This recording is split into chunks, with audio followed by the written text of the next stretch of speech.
You're listening to the Wrigleyville Nation podcast. Season ticket holders and lifelong fans with neighborhood ties discuss Cubs news and neighborhood happenings. Here's your hosts, Jeremy and Pat.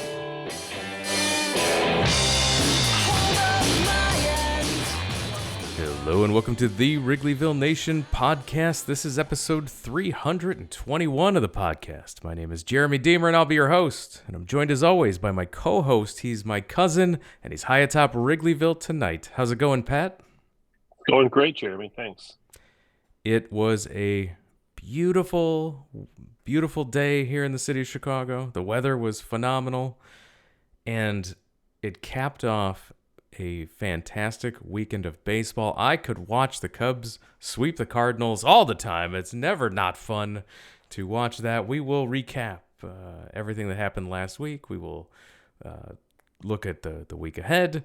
And to help us do that, we will bring in longtime friend of the podcast. You know him from his work at Cubs Insider and his many appearances on this podcast. We always love following him on Twitter and all the great articles that he's posting over at Cubs Insider. It's the place to get all your news. We love when Evan Altman comes and joins us. Evan, thanks for taking time out to talk Cubs with us tonight. Yeah, hey guys, I always appreciate it. I feel like my Sunday appearances on the show have a far better record than the Cubs have had on Sunday this year.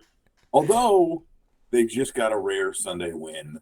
And thumped the Cardinals, and Wilson Contreras was miserable in his hoodie on a hot sunny day, which is totally normal. There's so much to feel good about, unless we're talking about the remaining small chances that the team is super competitive over this next week heading into the deadline. But hey, we will get there. We've got a lot to unpack, but Pat, I know it's been a while since we've had a podcast. We had our All-Star break last week. We took the week off. It was my wife's birthday. We traditionally do. Yeah, exactly. It's a great time to take the week off.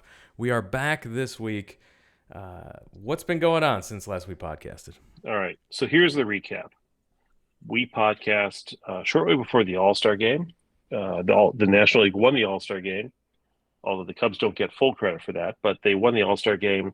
And we spoke at that time about the upcoming 10-game stretch at home, all home games, 7 of which were against last-place teams. Actually, all 10 against last-place teams, but one of those teams was the Red Sox. And Sure. I don't consider them a last-place team because they're over 500 and they're pretty good. And you and I, Jeremy, both predicted the Cubs would go 6-4. Of course, we were correct. So if you wanted to know how that was going to go, you should just listen to the last podcast. Hope you did. But, it's also 10 home games in a row amounts to 1/8 of the entire home schedule for the season. And so we were hoping to pick up some ground in those 10 games. As it turns out, the Cubs did pick up a game on the Cincinnati Reds, went 5-5, and lost half a game in the standings to the Brewers, who were 6-3. So as of right now, on Sunday night, the Cubs are 6.5 games behind the Brewers, and they are 6 games behind the Reds. But having won the last 3 in a row, the Cubs did avert what could have been a completely disastrous week in which all we would have been talking about was the failures of the front office and the manager and then having to trade everybody in sight. And now we're in, as we talked about starting a month ago or so, in this weird limbo where it's like, are we good? No. But are we bad? No. What do we do? Right? What do we do? And we will get there. I do want to talk. I do want to unpack that. But we should talk about you said it was a great weekend. We should talk about the games here against this homestand since last we podcasted. I think we were all a little disappointed in watching the Cubs. So a reminder to everybody, again, everyone's excited because they won 3 games. They won 3 games in a row against a terrible Cardinals team. But they did lose 2 out of 3 in that Boston series. They split. They won 2 of 3 against the Nationals. And you lose the 1 game against St. Louis, win 3 more. Like you said, that's not gaining a ton of ground, Evan, when you've got Milwaukee going 7-3 in their last 10. This is tough for the Cubs here. Yeah, I mean, I keep using this analogy lately, but it feels like when, whether it's whatever platform you're looking on, Instagram, Facebook, TikTok, you're always going to find those videos of people slipping and falling on ice. Yes. And you get the ones where like they right themselves for a little bit, you take a couple steps and they fall again. And that's like the Cubs haven't gotten, they had that little streak there kind of, when was that? Like right at the beginning of the month or the end of June, kind of coming in. Man, things felt great. Well, it was right at the end of June. It was heading into the London series, right? That there was this, man, they could get back to 500.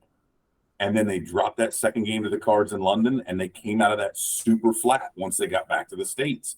And now we see them, they start the second half, and you fall on your ass against Boston, and then kind of you get up, hey, 2 out of 3 against the Nats. Cool. And then a really lethargic loss to the Cardinals. And I think that's what's so tough, is that it's not as if it's like a hard-fought loss, and then they get a couple of these wins. It's just like, boy, when they lose, they tend to look really bad doing it. And then when they win, they look really good doing it. And there's not that in between where you feel like, yeah, this club's feeling really consistent. But at the same time, all you can ask is win 2 out of 3, win 3 out of 4. If you do that for the whole season, you're going to be good. I think now comes what do they do after this, right? But I guess for now we feel good. We so do. Well, that's cool. Oddly, don't you feel? I feel that the Cubs season turned on Friday after losing the first Cardinals game on what were 2 of the worst ball strike calls I've seen in a long time, and they both worked in the Cubs' favor, which I almost fainted when I saw the Cardinals had loaded the bases in the 8th inning. It was a 1-run game. There was only 1 out. First 3 pitches were all balls far off the plate, as were the next 2 pitches, both inexplicably called strikes. And then the batter on the next pitch on the full count swung at a pitch that was a foot off the plate because, of course, all the pitches were considered strikes at that point, and hit into a double play. I mean, that's the kind of thing that happens to the Cubs. But when was the last time you remember that happening for the Cubs? I was just completely taken aback. I guess it's payback or justice, but I will say if that was going to happen, I would have liked to have that in my back pocket for some other day on a more important season, maybe. But I haven't seen anything like that in a long time where the Cubs have benefited from 2 terrible ball strike calls back to back in a game. And if the Cubs lose that game, that second game to the Cardinals, I don't know if they win the next 2, but I certainly think they are in deep trouble. What do you think? Yeah, I mean, that was especially coming off, as I mentioned, that Thursday game where it just looked like they were sleepwalking, right? I mean, it felt they looked flat. Things just nothing was going right, and it like you said, Pat. I think there are times when you don't always recognize it in the moment. Sometimes you have to look back with hindsight and see times when there was like an inflection point, whether it be in the game or the season or whatever. But it really does feel like there are times when you get that lucky break that you didn't deserve, that then can either or an unlucky break, right, that you didn't deserve, that kind of is in honor of Virgil Patrick Hughes. You feel like it could be a turning point, Ron. I agree, Pat. And that's kind of one of them where it's just like, okay, you get that, and you take your lucky outcome, and then you roll with it, and they did, right? And then they blew the Cardinals' doors off, and it was like, hey, let's prove that wasn't just luck, right? And that, I think, is something we haven't seen. I can only imagine Seiya Suzuki standing on the outfield as those 2 pitches are called strikes, thinking, damn right they're strikes. after the way he's been tortured by major league umpires the last year and a half. The highlight for me this weekend, anytime I get to see Justin Steele get a victory and Adbert Alzolay close it out. This is a guy who I believe the 3 of us had a prediction episode at the before the season started, and I'm pretty sure I said Alzolay was going to be my saves leader for the Cubs in that prediction episode. So I was rooting hard for him to be the closer all season, and I think he's starting to solidify himself in that spot, Evan. Electric stuff.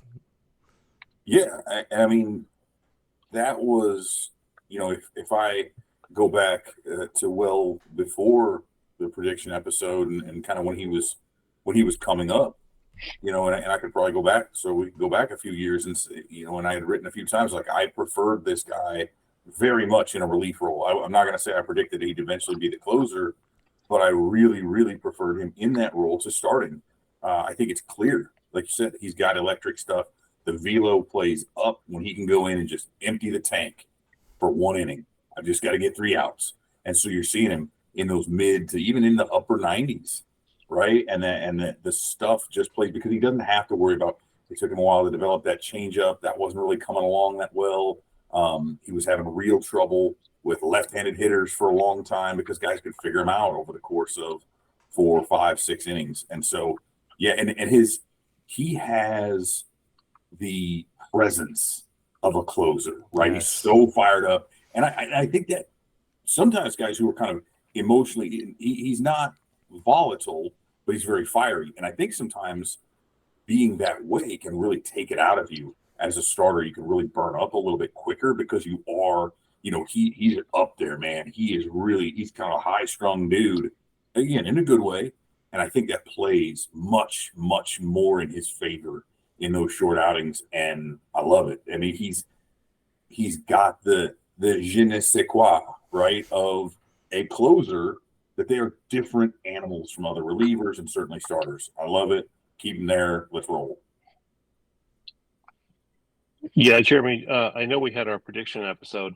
I don't know if it made it on air or not, but I believe I said that I wanted Alzolay to marry into my family. So, you say what you will about him being the closer, but I was all in, and I'm glad he's doing really well. I think that as we progress through the season, it's important not just for this season but for the future to start being able to mentally see certain players as building blocks for the future. And I think one of the frustrations we've had in the last couple of years is a lot of these players have been few and far between. Guys who you say, okay, well, they're going to be part of our future good team next year, like Justin Steele, for example. Would be somebody who falls in that category. A lot of the players, even the ones who have been successful with the Cubs in the last couple of years, have been guys who have been on these 1-year contracts or rentals or people who are going to be traded at the deadline or whatever. So it's nice to see building blocks, I guess, at various positions because it's been a long time coming. Absolutely. So good to see some of those. I mean, the players they were telling us were building blocks, I was getting frustrated with lately in this homestand, watching Happ and Horner, and these are the guys that are locked up for years to come here. We've said it, Evan, that it's where this team is now. It's tough that they're not towards the bottom of the lineup, and they're the guys being counted on for any sort of power, any sort of run production.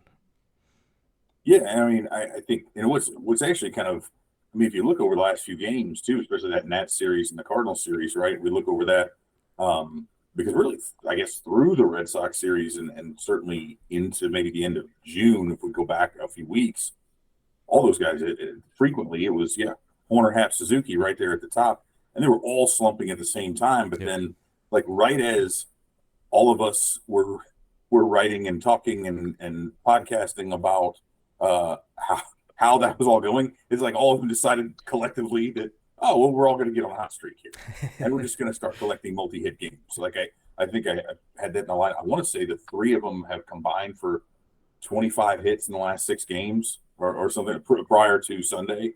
And Suzuki was 11 of those. He's had 11 hits in the last 6 games, I believe.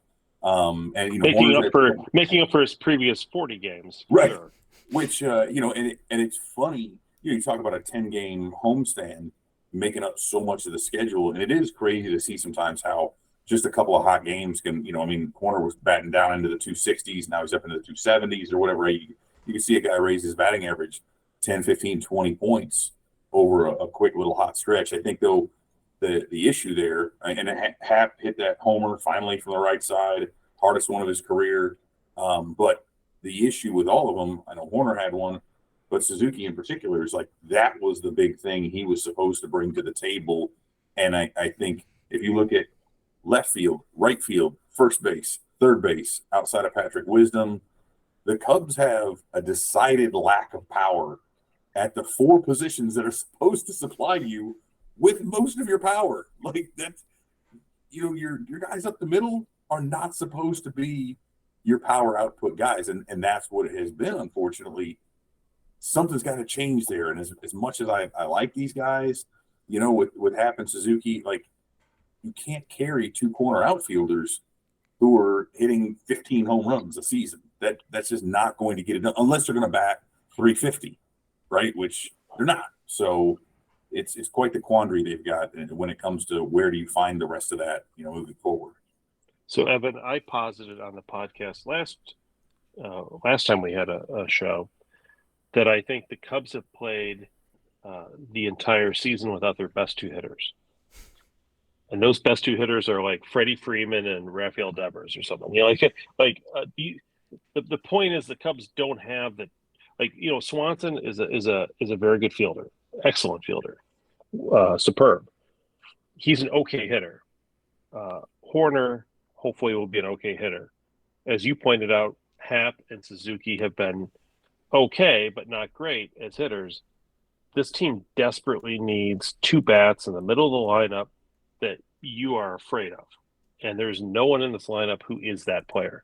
Freddie Freeman's got an OPS of like 950, 960, 970, something like that, 20 home runs plus. Devers with Boston, same thing, just guys who you fear.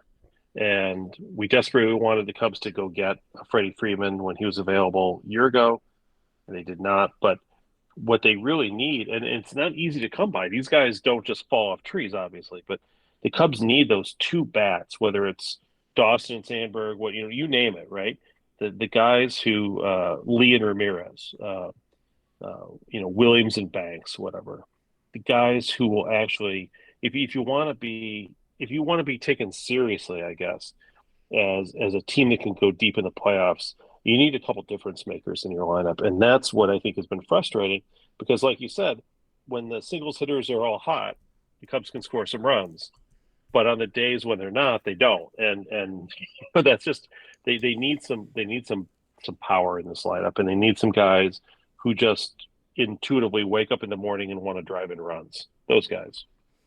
Yeah, and here's so my beef with the front office when it comes to that is that this is not something that came out of nowhere. In fact, it was something they distinctly planned for and didn't address, right? I mean, we knew, and it looked like it at the time when they were going about their roster building, and a lot of us wrote about it, talked about it, that it looked like they were overcorrecting, because the opposite was true a few years ago, where if the Cubs weren't hitting homers, they weren't scoring, right? And they intentionally went about constructing a roster that skewed from that was supposed to be more about contact, more about hitting the singles, station-to-station baseball. They were going to be more aggressive on the bases.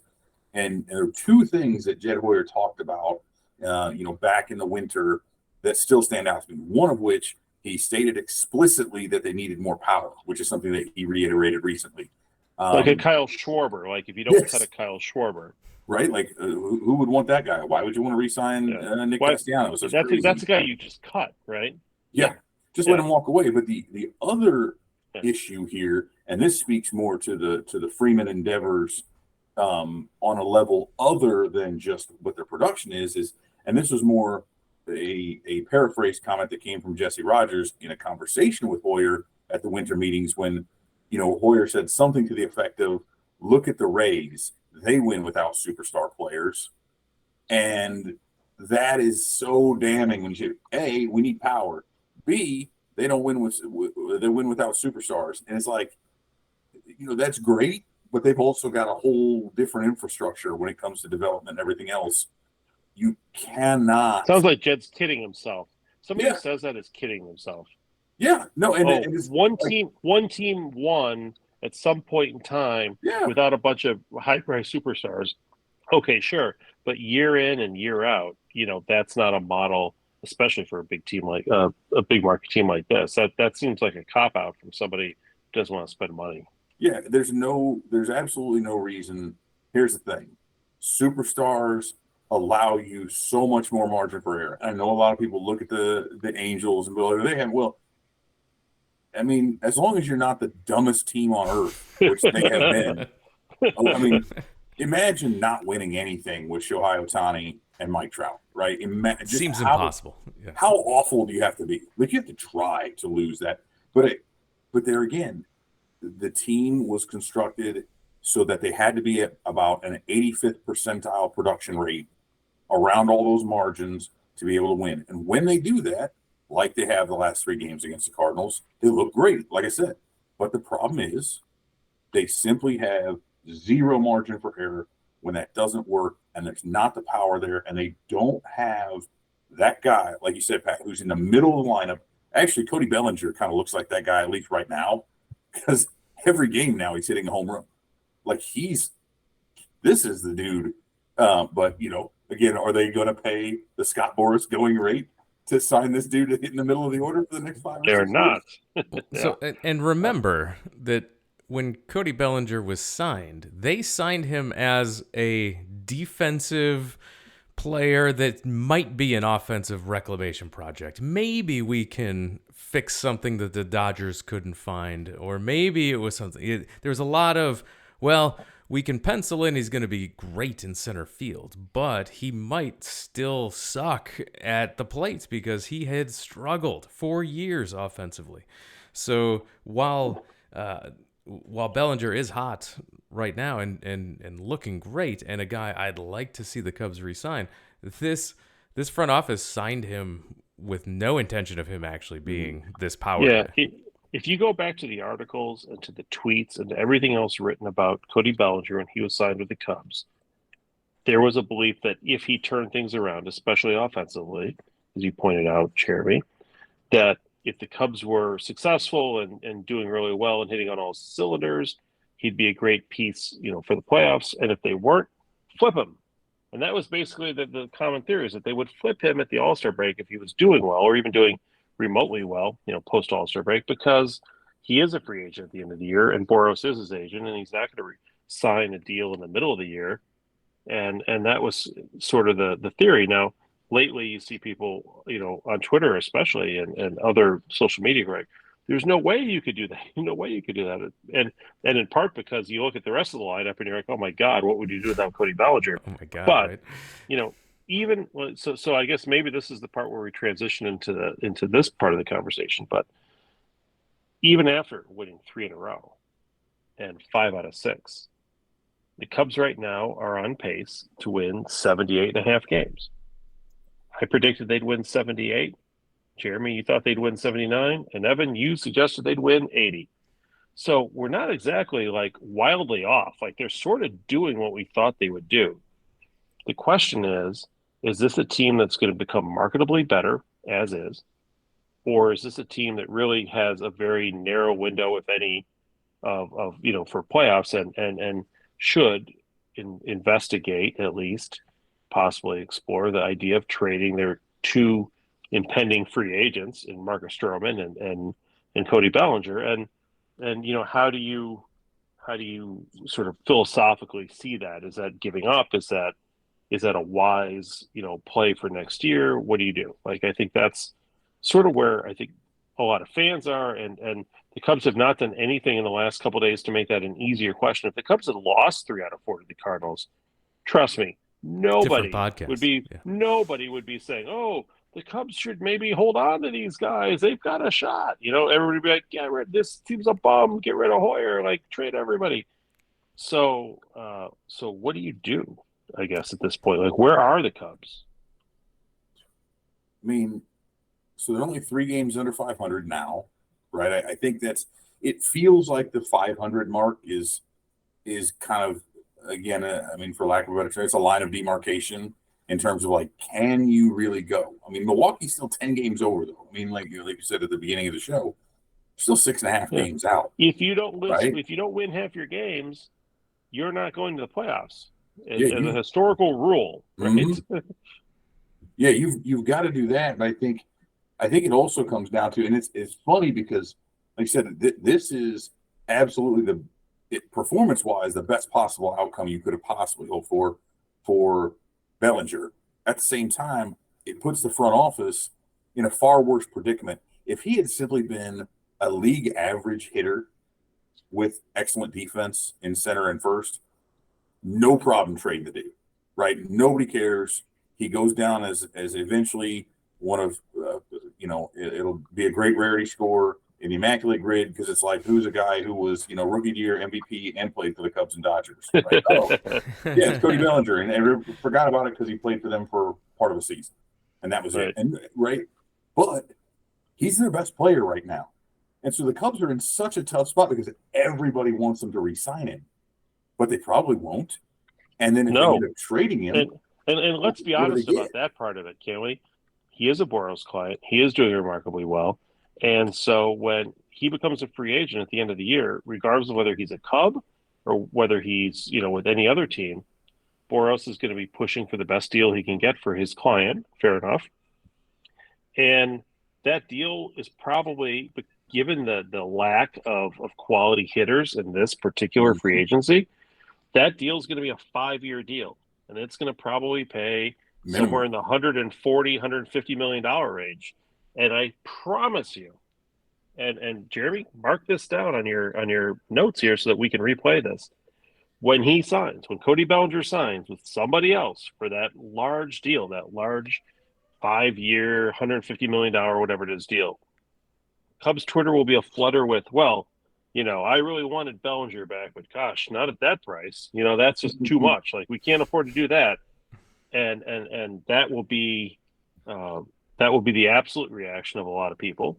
It'll be wrong. As it is every offseason, right? Freddie Freeman, 140 some million dollars for Freddie Freeman for 5 years, $160 million for Freddie Freeman, which is a steal, as it turns out. The numbers are big. And for whatever reason, whatever trance the ownership has put fans under, the numbers are always too big for the fans. Frankly, they're always happy. There's always this like, oh, thank God we didn't get Trey Turner. Thank God we didn't get Carlos Correa. Those whomever it is. It's always like, oh boy, we really dodged a bullet there. That was a lot of money. Well, guess what? That's what it costs. And the Cubs are going to be in the same position with Bellinger. He won't be with the Cubs next year because someone will pay him what he can get, and the Cubs are not that team. So, to me, the answer becomes the question becomes: do you hold on to him knowing you're not getting anything for him, or if you can't get something for him, do you say, you know what, it's too good to pass up? I mean, he is one of those guys that comes to saying plenty of people like Trey Mancini and others who did not pan out the way one had hoped. So the one guy who does, do you try to parlay that into a top 100 prospect? I mean, I guess it depends on what you can get for him, frankly. Yeah. But I don't think that they can realistically just assume that they're somehow going to re-sign him at the end of the year, knowing what their budget is and knowing what their ownership will allow, et cetera. And the number of holes they have. And God help me if somebody mentions Piquet Armstrong and not blocking him or whatever the hell is going to come up next. But you know what I mean? Yeah, and I think the thing there is at least they have the moderate leverage of being kind of like what happened with Wilson Contreras, right? Where they can afford to stick their guns and ask for a very high price. If it's not met, at least they have the fallback of the qualifying offer. Marcus Stroman's already gotten a qualifying offer. So I think that's kind of an issue there of like, okay, you can hold on to it, but if he opts out and signs somewhere else, they can't slap him with one because he's already gotten it. Right. And so I think that the calculus is a little bit different. Yeah. Plus, he is a dude like Marcus Stroman's the kind of guy who I could see. And I never say this, right? The old, well, what if we trade him and then he re-signs with us in the offseason? Like, that's always sort of like the never ultimate happens. Like fan hope. Right. But if it's ever going to happen, that'd be the dude. Mm-hmm. I'm telling you right now, that'd be the guy because he is unconventional. He does his own dealing, and I could see him saying, yeah, I want to go back there. Yeah. Not that it'll happen, but I could see it happening. And I would also say that between the two of them, right, we not to lean on a bunch of prospects, but I do think, hey, you're talking about a guy who's into his 30s a couple years already, who, based on the length of contract and whatever, and we've also seen him maybe come back down to earth a little bit, which could impact the price. But to me, as strange as this might sound, I feel like he's more replaceable than, based on what they've kind of done from a pitching development standpoint, than what Bellinger is, because you can't look throughout the minors. And I know PCA, I think he's going to be really great, but we talked about the need for power, and they've got to go out and sign those hitters. They've whiffed so badly when it comes to that. Like, get somebody in there, and they still need to add more. But I feel like what Bellinger brings to the table relative to what this team needs is more important than what Stroman does, if you had to make a choice between the two. I don't think you should have to, but just putting that out there hypothetically. Well, and yet, if you're going to get rid of one of them at the deadline, get rid of them both. Yeah. Because if the Cubs, do trade a Marcus Stroman at the deadline, please don't tell me that a rotation of Taillon and Hendricks and Steele and Wisniewski and Smiley, if he's even a starter at that point. Go ahead and that's move him if you can. Let's go. Is that the kind of rotation that's going to make up ground and storm back in the playoffs? And no, the only way this team has any kind of a realistic possibility in a playoff scenario is if they've got Steele, Stroman 1-2, frankly. Yes. And that's, and I guess that's what I've been leaning on. And Jeremy, you don't get to talk anymore, I guess. But sorry, Jeremy. What I've been leaning on for the long, because a lot of people said, why does it matter if they go for it? They'll never win in the playoffs. But as you just said, Pat, if you have that 1-2 punch and Hendricks pitching by and large the way he has, you've got a very, very realistic shot at winning a playoff series. It's not like these other teams all have like five Hall of Fame starters in their rotations either. You're not looking up and down and say, and look, the Cubs have beaten good teams. The Cubs beat the Rays 2 out of 3 when the Rays were the best team in baseball, and they did it behind Stroman pitching a complete game, one hitter or whatever. We've seen Hendricks do a one hit, like Steele is an all-star, right? Make a list of all the teams that have 2 all-star starting pitchers in their rotation.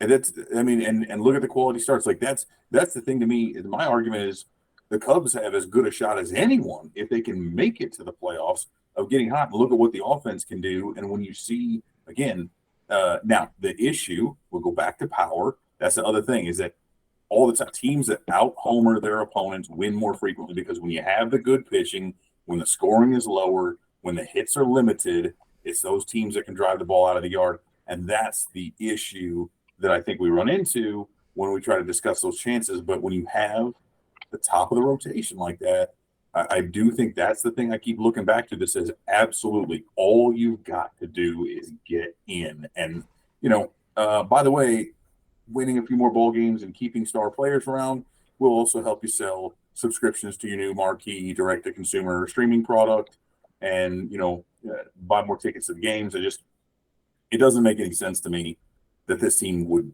intentionally punt on a season. But there again, nothing from a business perspective has made much sense to me from the Cubs in years. So, like you said, Pat, trade them both if you're going to trade them. If you're going to punt on this season, then they both have to go. But I can't imagine what the last 10 games would have looked like if you took out Bellinger's .436 average, his 1.324 OPS, 15 RBIs, and 5 home runs over that stretch. If you take that out of the last 10 games, how many? This team is in real trouble, and they will be real 4 bad, 6 maybe, real bad the rest of the stretch here. But more reason to go for it if you're the Cubs front office. More reason to try to make something happen is you can consider this house money, and you can make deals where you can bring somebody in who will help you not only this year, but ideally next year. Because next year's the year you have penciled in as your year.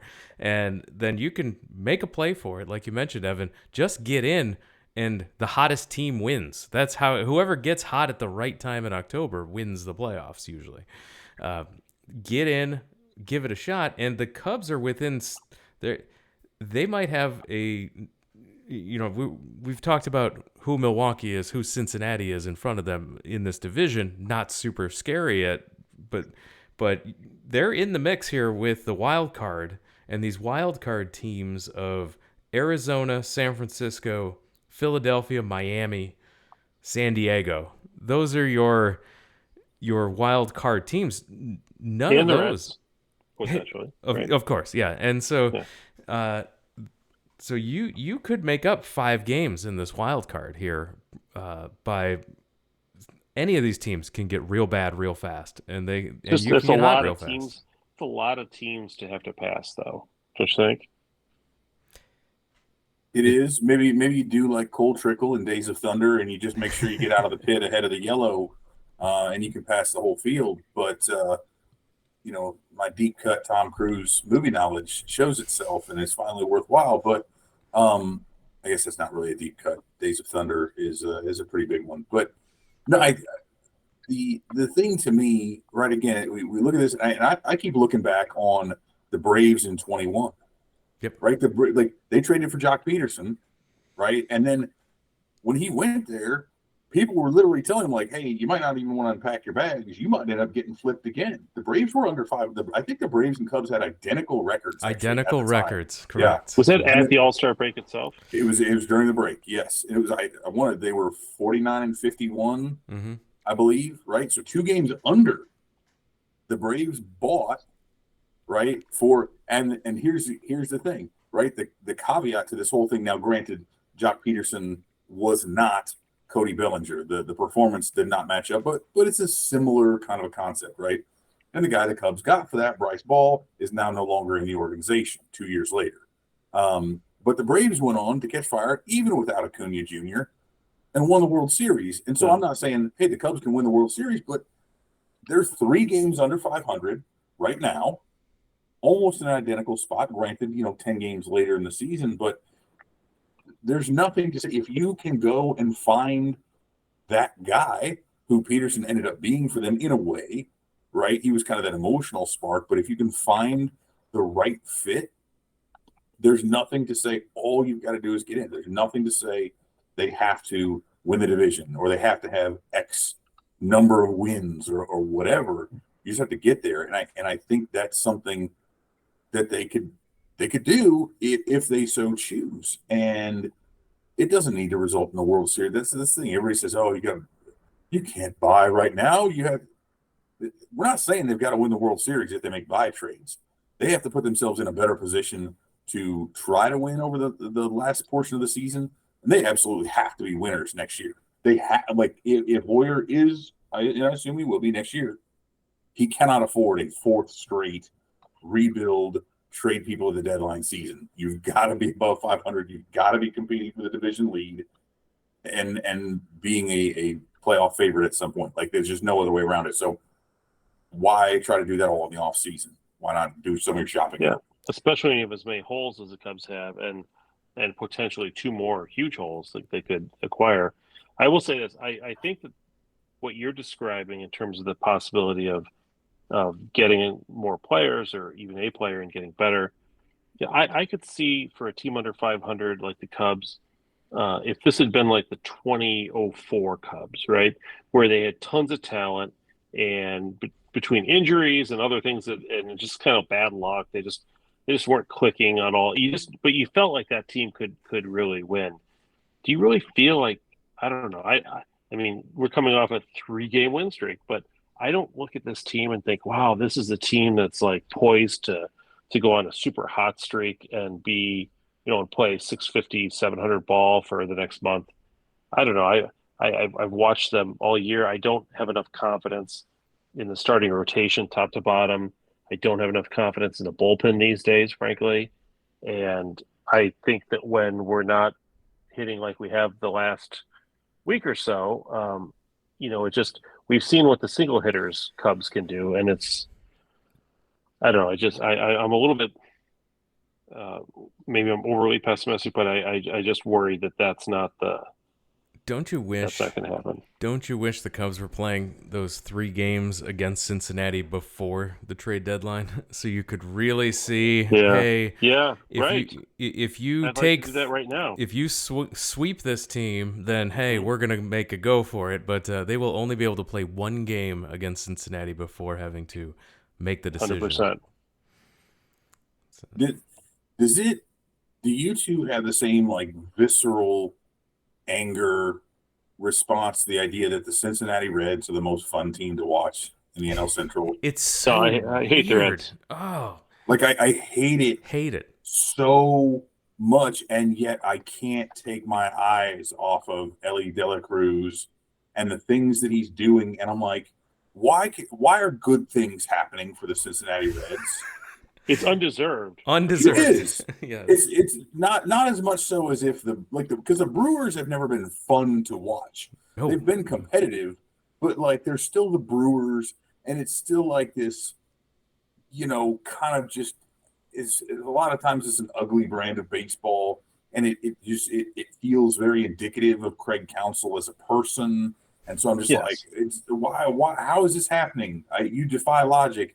But the Reds are like, and Joey Votto is fun and cool, even as he's aging through the end of his career. And it's like, no, Cincinnati, no, you do not deserve to have this fun of a team while the Cubs are doing what they're doing. And you don't deserve like 500 extra draft picks every year either. Give me a break. Yeah, that whole thing's got to go. But yeah, but there again, like where's our Ellie De La Cruz to watch in Chicago? I guess it was Javi for a minute. Yeah.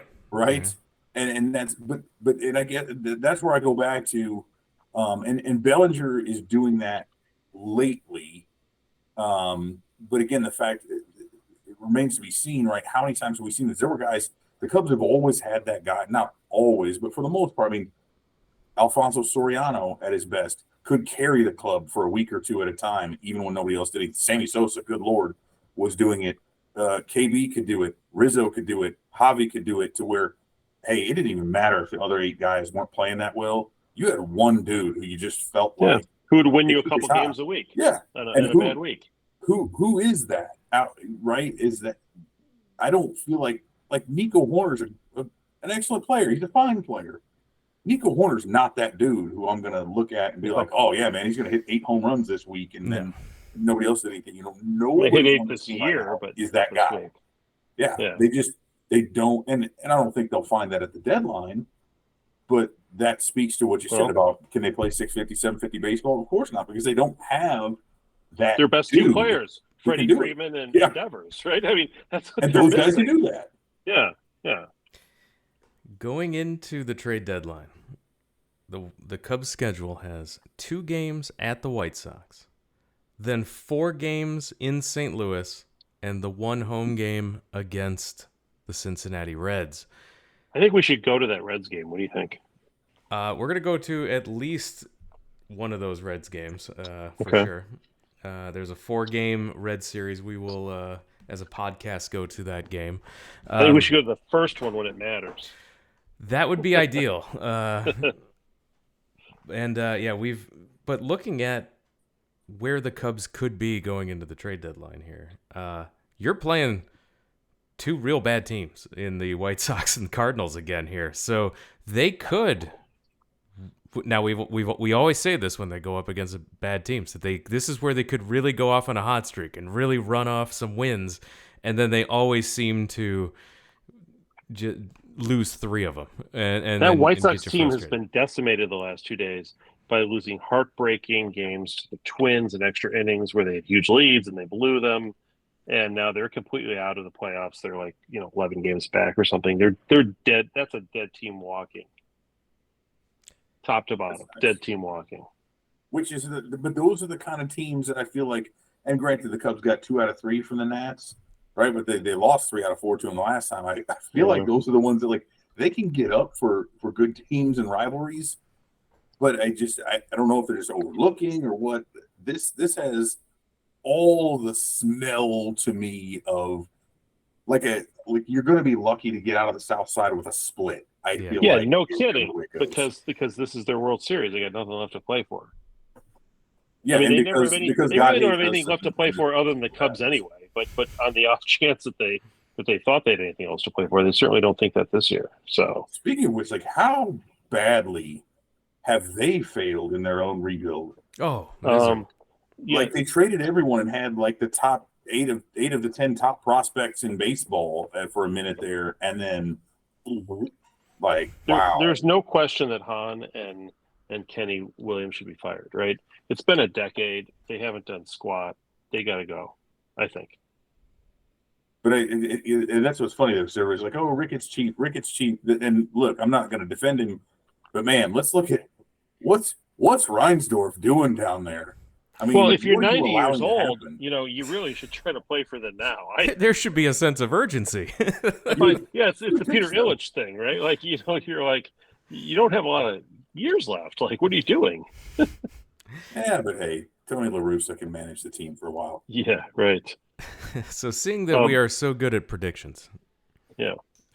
we have to predict the week that will be ahead here. As You want a hot take before that or after that? oh no, let's not wait. Give me the hot take now. I need it now. This Okay. might influence Here's my your hot decision. take. This might influence my prediction. It won't affect this week, but I'm telling you right now, David Ross will not be the manager of the Cubs next year.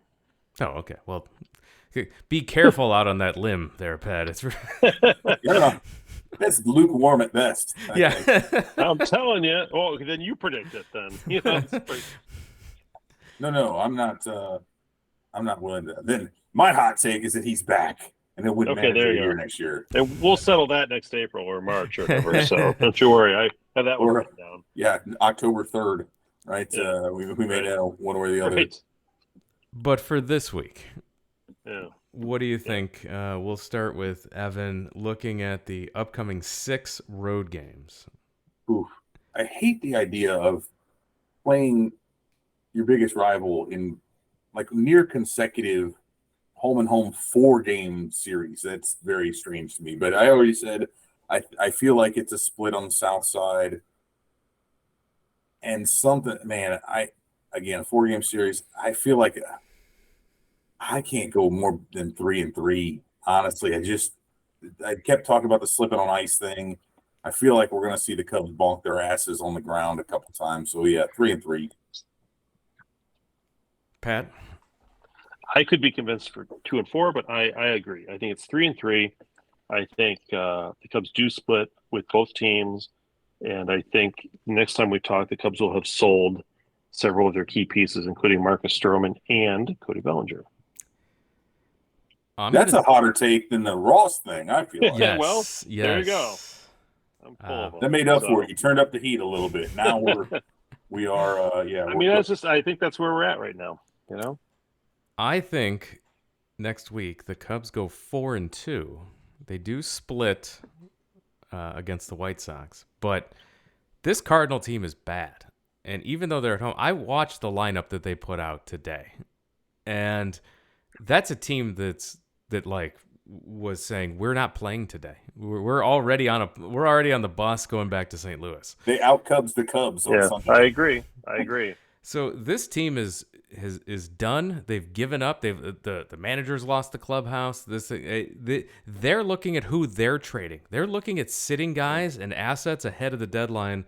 They might trade guys well ahead of the deadline. They might start trading guys early this week. Fair enough, Jeremy. If Jordan Montgomery pitches against the Cubs, he'll pitch 7 shutout innings. However, if he does not, that gives the Cubs an opening for more than 2 wins. Yeah, so I see them taking Like that? 3 or 4 against a now depleted, already bad St. Louis Cardinals team. So. I like it. Do either of you believe that Marcus Stroman will be on the team a week from now, or whatever, Tuesday of next week, following week?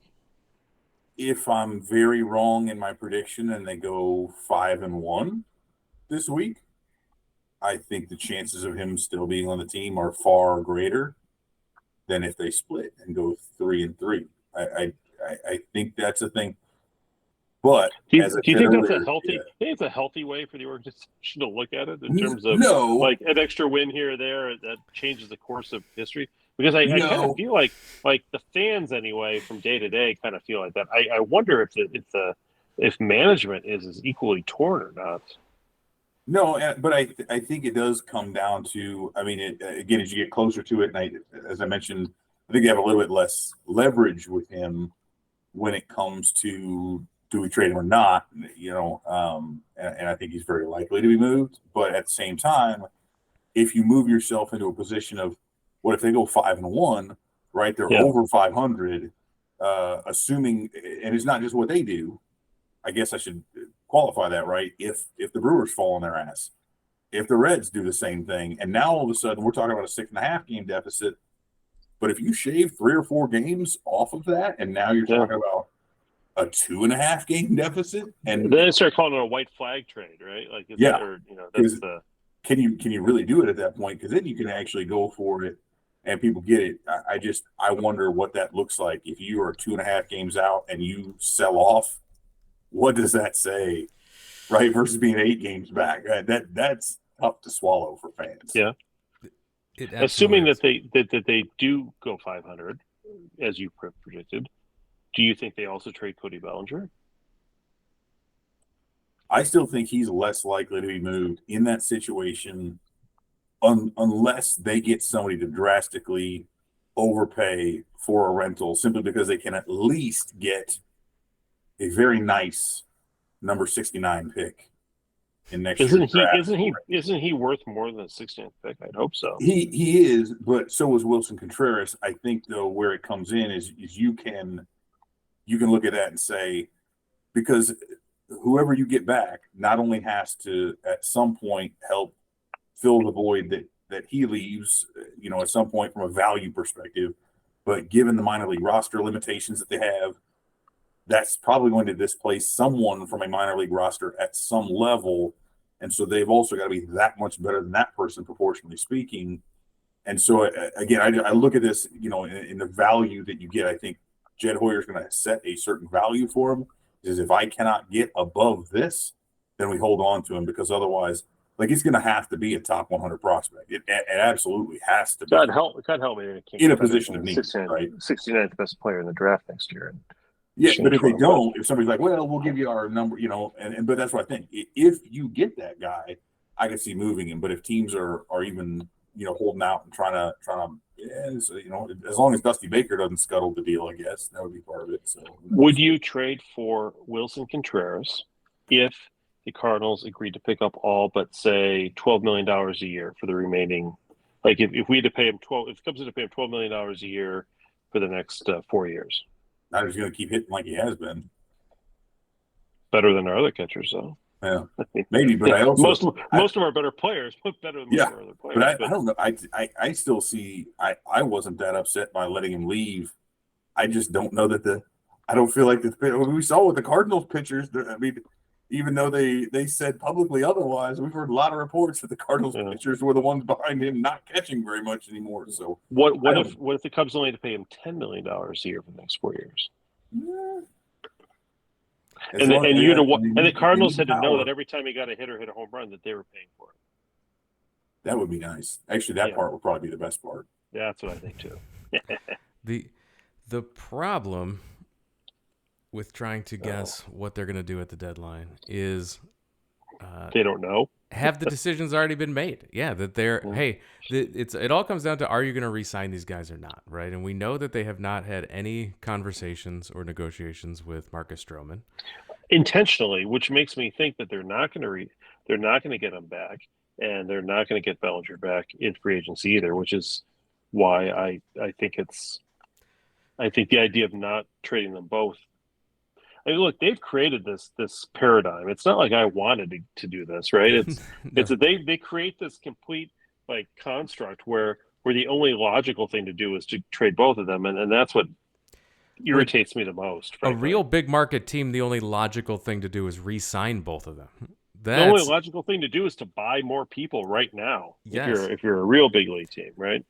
Yeah, because otherwise, and I mean, look, I don't want to take this too far afield, but you have, and maybe they don't have any intention of this, which is most likely, but Shohei Ohtani's not coming if you're trading everybody away, and who knows what the hell this team's going to look like next year, right? I know a lot of people like Ricketts will never spend that, but you talk about the one dude in baseball right now who you could pay $500 million and have him be worth more than that. I mean, imagine that dude in a Cubs uniform for the next 8 to 10 years, and how much money that would generate.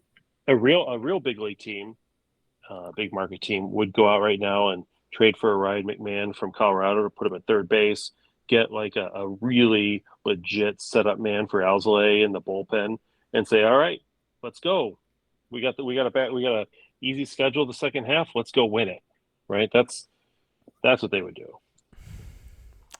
We will bring up Evans' friend Matt Mervis from AAA, where he's been languishing away. Yeah. Hey, what do we talk about? No power at the corners. Certainly no lefty power. What? Yeah. How much worse can that be than what you're getting from Trey Mancini? There's no reason to see Trey Mancini at all the rest of the season. You've got to see what you've got with or with Mastroboni or any of these guys, right? No, we need Mervis. We need a Maya and a first baseman. Yeah. I mean, at the very least, the upside is so high, right? One way or the other, and that's why we're focused on winning over development. Oh, really? You're focused on winning by putting Trey Mancini at first base every day, right? Is that how that works? Come on now. Let's put Morel at DH. Let's put Ryan McMahon at third. Let's put Mervis at first. And let's run it out there for 63 games or whatever we've left and try to win this thing. If you want to be a winner. Yeah, if you don't want to be a winner, then trade Stroman and Bellinger and, hope for the best next year. With a new manager. Last thing I want to touch on before we call it a podcast, as the hour always flies by. You don't call this a podcast already? I thought that's what this... We are going to wrap it up. We are going to put a bow on it and call it a podcast, send it off to the world. Pat Hughes is inducted into the Baseball Hall of Fame. And all of us on this panel today, are huge Pat Hughes fans. We love this man's work, both when he's on radio and when he makes the appearances on television as well. It's always a delight when we get to hear the dulcet tones of Pat Hughes calling a baseball game. We're lucky that we've had him for so long, and this is a tremendous honor for him to go into the Baseball Hall of Fame. Evan, your thoughts on this tremendous accomplishment for Pat Hughes? Yeah, I mean, first of all, my favorite Pat of all time, right? Just ahead of the character from Saturday Night Live, and then there's a large gap, and then, anyway. But no, I want to share. I'm sitting right here, Evan. Oh, I'm sorry. I didn't know you could hear me there. I want to share this Pat Hughes story, and I got to, I've had a chance to meet him before a little bit, but I think it was during the pandemic, right? He sells on his website. He sells the autographed scorecards. He's got like the Kerry Wood 20 strikeout game and the Game 7 of the World Series, and so I bought one of each of those. And he'll personalize it, he'll put his inscription on it, and then he sends it to you, and it is hey, what do you want on there? And I mistyped the famous phrase, his call, and I said, the Chicago Cubs have won the World Series, and he actually said the Cubs win the World Series, right? So I order this, I think it's maybe the next day. I get a call on my phone. It's a number I didn't know, and I get a message. It's like, "Hi, Evan, this is Pat Hughes. You had ordered this and you wrote this, but I actually said this. So I just wanted to make sure that's how you wanted it signed." So I called him back. He's like eating dinner, and he's just like, but I thought like, that is the most Pat, like the guy personally called to make sure that the inscription was right of his. It was like, any other person probably would have just written the correct, his correct famous phrase. But the fact that he called personally, not sent an email, not had to like, that was the wildest thing to me. And I just thought like that gave me this understanding of who he is as a person. There's a great piece on The Athletic from John Greenberg about him. But I think just this guy who you've always felt like, for me, and he's about the same age as my parents, right? So he's always kind of this father figure on the air, bringing Cubs baseball to you. And so it was just the coolest thing, and such a neat deal because Harry Carey was when I was a child, but as I actually grew up and was listening to Cubs baseball, Pat Hughes has been just the standard bearer for such a long time. And I think he's so understated in what he does and just a legend, well-deserved, if not several years overdue. So so happy for him. And I hope he can continue in that role for as long as possible because I don't know where we're going to go with no Pat Hughes, so love him. And Jeremy, I can tell you that your aunt and uncle, my parents, came over to my house today and for brunch, and we started talking about Pat Hughes, my dad and I. And I think the highest compliment you can pay somebody like Pat Hughes was this. We've taken him for granted for so long. He reminded us of Walter Payton. Sometimes you have a guy in your team for so long at a position or somebody who does something for so long, who does it so well, that you never worry about that thing.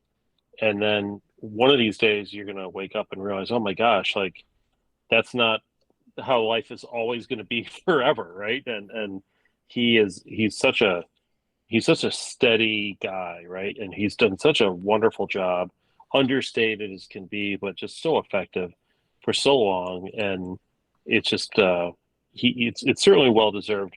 I think my biggest regret is that Ron Santo wasn't alive to listen to Pat Hughes do an introduction to him to the Hall of Fame where he also belonged. Shameful that he wasn't inducted, while he was alive, and it was posthumous. But those two are some of my most memorable moments as a Cubs fan. And I go back even before Evan. I mean, I was a Lou Boudreau fan when he did the Cubs radio.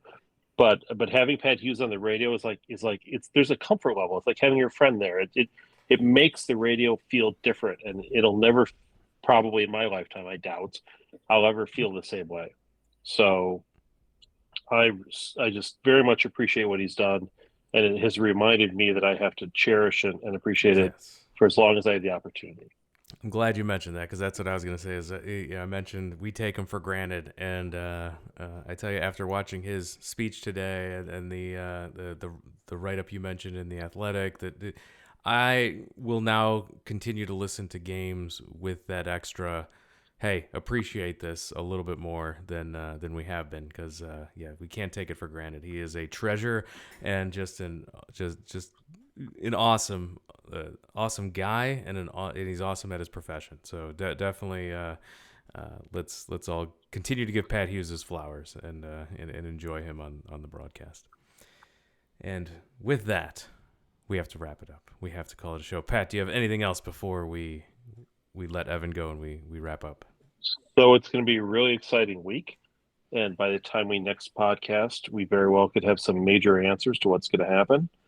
We've all predicted a fairly 500 week. We don't know what our opponents will do. I think the Cubs are going to end up selling their key assets. You're both on record as saying they won't sell both, or they will. I just want to get this, down for posterity's sake. It all depends how they play. Oh, isn't that nice to only be able to see the future? But your prediction as of right now would be what? My prediction is that they will sell because that regardless of what the team does, they will. My prediction is yes, Bellinger. They will attempt to trade Bellinger and Stroman. Whether they're successful in getting a deal, that's another thing. But because we saw what they did last year, and they will not take what they don't want. So, but I do believe that they will attempt to trade them both. Okay. Yeah, that sounds good. I'm in the same boat. I mean, I think they were trying to move lots of players last year, and they only ended up really moving kind of those rental reliever guys, right? I do think both of those players are very much going to be on the market, and I think as much as what their record or standings indicate at that point, it's Jed, just like any good auctioneer, has a reserve price set on both of them. And if it's not met, he is going to be more than happy to walk away from the table and deal with that. So I think that's what is going to determine it more than anything. Again, regardless. And you make a good point. You make a good point, Evan, which is that unlike prior years where the Cubs have had 6 or 7 guys they're trying to move all at once, I think those are basically the 2 guys. And if anybody wants anybody else on the team, they can look into that. But I don't think they need to actively shop anybody, because for the points you made earlier tonight, the truncated minor league rosters that MLB has created, and the fact that the Cubs are pretty loaded in depth in a lot of their minor league systems, is such that what you're going to get for a Merriweather or for some Fulmer, some random guy, probably isn't really going to move the needle at all. So really the focus should be, if they're going to focus, on these 2 guys and not on ancillary stuff. And if you want to include people in a deal, that's fine. If somebody comes to you with a deal that seems great, that's fine. But I don't think the Cubs are going to be actively going out there saying, with this urgency to say, oh, what can we get for Merriweather, right? Because it's not in the long term probably going to be something that moves the needle for them. I feel like Jan Gomes is one of those and a player in these trades to get something done. If that's what gets it, say, hey, we want this, but you can't get this top 100 guy unless, and I think it makes a hell of a lot of sense, again, roster limits and everything else we've talked about, to do 2 for 1, like trading Javi Baez and Trevor Williams for PCA. Exactly. That makes a ton of sense. You get a guy who's closer to the major league level, who can impact the team, that's maybe blocked. I still think Baltimore makes a hell of a lot of sense because they desperately need to upgrade their rotation, and they've got like 8 top 100 guys, and they've already got a bunch of young dudes who can come up. Again, very jealous, but and can we just agree, no 15-year-olds in return, please? That'd be ideal. That'd be ideal. Because I don't want to be like 60 by the time they make their major league debut. Evan, please remind all of our listeners where they can find your work on the internet. Yeah, most of it I think is on the Wrigleyville Nation podcast. I think that's where most of my work has appeared lately. But no, CubsInsider.com, right? Check us out online, or you can go to Facebook. It's a lot of fun to peruse the comments there. Just check Cubs Insider or at Real Cubs Insider on whatever the hell Twitter is going to be as of whenever they rebrand to X or whatever AI powered BS they're trying to do. I don't know. So I'm all over the place. You can follow us on that same BS at Wrigleyville Nat, and also on Instagram at Wrigleyville Nat as well. Threads at Wrigleyville Nat. We're in all the places. Facebook.com/Wrigleyville Nation as well. All of the links, the entire back catalog of this podcast. If you consume your podcast via YouTube, we've got a YouTube channel with the audio version of this podcast as well. Just search Wrigleyville Nation Podcast, or go to the website, WrigleyvilleNation.com, where we have all of the links that I described, and again, the entire back catalog of this podcast. And with that, we're going to wrap it up. Pat, thank you for joining us. Jeremy, if you listen to our show on Sketcher, please stop doing that. I keep hearing that that's going away.